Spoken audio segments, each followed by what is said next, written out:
So in this video, I'd like to bust some myths about HTTP GET request. We all have been told that, hey, you cannot send data in HTTP request payload for a GET request. But no, that's not true. We can send, we should not, that's a different thing, but we definitely can send so long as our web servers understand, our web servers need that data and they understand how to process it. It's totally fine for us to send the data in the HTTP GET request. No one's stopping us from doing that. So in this video, we would go through the actual HTTP 1.1 specifications and see what they say. We would write a very simple Python code to actually see that we indeed get the request body in the request object in Flask Python.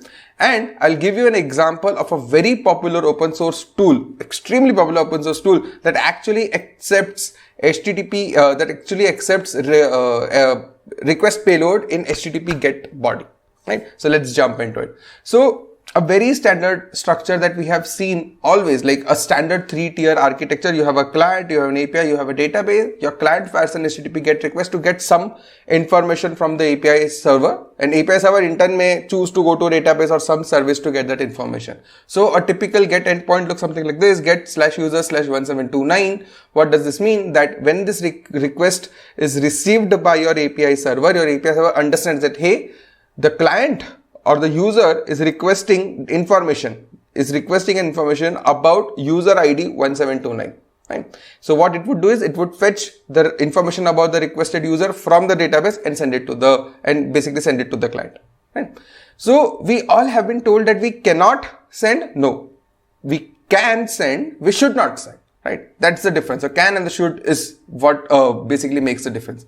So the recent HTTP 1.1 specification RFC 7231 says, like, it basically does not anywhere mention that you cannot send, or it does not mention, it basically does not mention that you should not send.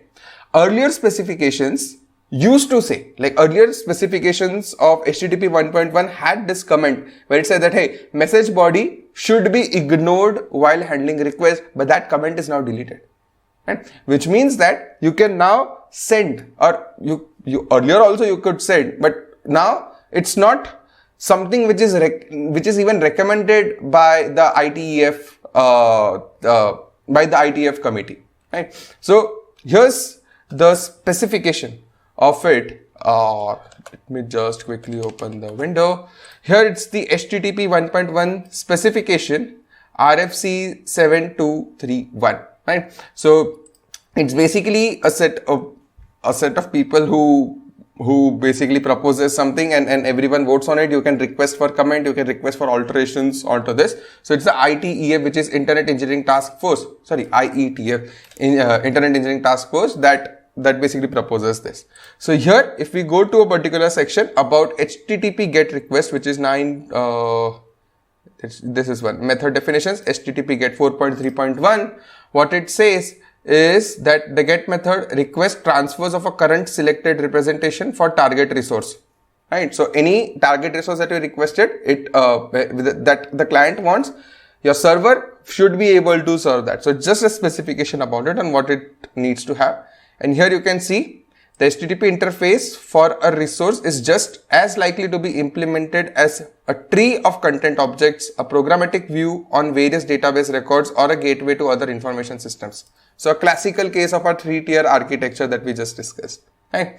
And here it's what it says, that a payload within a GET request message has no defined semantics. Right? So in HTTP post request, there is a defined semantics, and hey, that this is the data that will be stored. So there is a content type associated to it, or basically it's a standard where the form submission, HTTP post request, you send the data, there is some semantic associated to it. But sending a payload on a GET request might cause some existing implementations to reject the request. Existing implementation, because as I said, in the earlier specifications, they've mentioned that, hey, you should be ignoring the request body. But in the latest one, it does not say that. It says, so what does this mean? That if you are using an old system that was ignoring HTTP, that was ignoring the request payload in the HTTP GET request, if you fire it, it would still ignore. Right? So these are just recommendations. These are not something which is enforced on us. They just say that, hey, you should be following this sort of recommendation, right? So this typically shows that, hey, no one's enforcing us to not send it. If you would want to send data in HTTP request payload for a GET request, we can send it, right? So it's totally subjective, and it's totally up to our web server to interpret and process the request or the payload or to ignore it, right? So we may actually write a web server that understands the HTTP request payload in an HTTP GET request. So I'll quickly show you a very simple and extremely simple Python code in which I've actually implemented, like, it's pure Python Flask, very basic implementation. So I've started a web server here. It has one route, which is index handler. It accepts method get, right? And what I'm doing is I'm accessing the request body. So request.data contains the request data string, which is sent as an HTTP request payload, right? So now if I run this Flask server and I fire a curl request here, right? I'm just firing a simple get curl request on localhost 5000 with content type plain text, data, hello world, and you can see that the corresponding response is returned over here. So even a web server, a simple web server like Flask, you can access the HTTP request body for an HTTP GET request, and it's not stopping you, so it's not ignoring. But some web servers can choose to ignore. Some web servers can say that, hey, I will not even provide you a data key over here. Like, it can choose to ignore because the request is first handled by your Flask handler. Your Flask handler, or in general any web server handler, can choose to ignore the payload. Most don't, but if they would want to, any implementation can do, because it's just specifically just a basic protocol that you may choose to follow, you may choose not to follow, but it's better to follow what they say. So here you can clearly see, if I would want to write any logic, any complex logic here, I could very well do it, right? So now who uses it? Any popular tools that have used it? Elasticsearch, one of the most popular open source search engine. Actually, like earlier versions of it, not very old, but recent, like 3 or 4 years back, version 5 most probably, up until then, definitely the search request that used to fire on Elasticsearch, that used to be HTTP GET request. And in that, because the search query that used to pass on Elasticsearch was a complex one, like it was complex JSON based search query in which you had must clause, should clause, and whatnot, about tokenization part and any sort of runtime evaluation. So because it was a very complex query, it was best represented in JSON.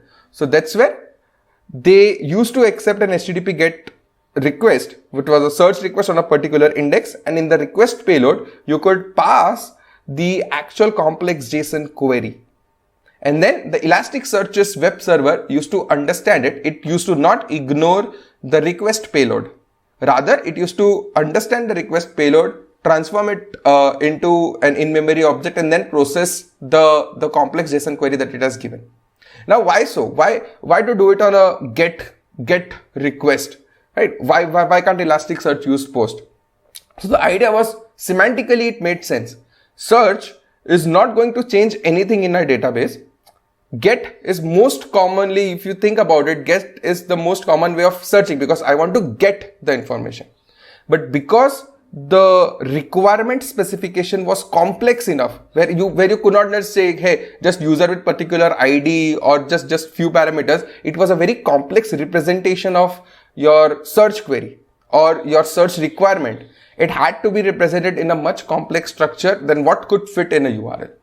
That's where JSON based passed in HTTP request payload, Elasticsearch used to accept that, right? And all of the old clients of version 5.x still does it, right? So the practice is now discouraged. It's not enforced that, hey, every web server should just block such requests. No, it's just discouraged because when you fire, because HTTP GET is the by default method that is shot when you hit something from the URL in your browser. And there you cannot send payload. In HTTP post, you definitely can do, but in GET, your browser is not sending any payload to it, right? But this does not mean that we cannot. Like, we can, but we should not. Like, so long as we can avoid it, we should avoid it because specifications.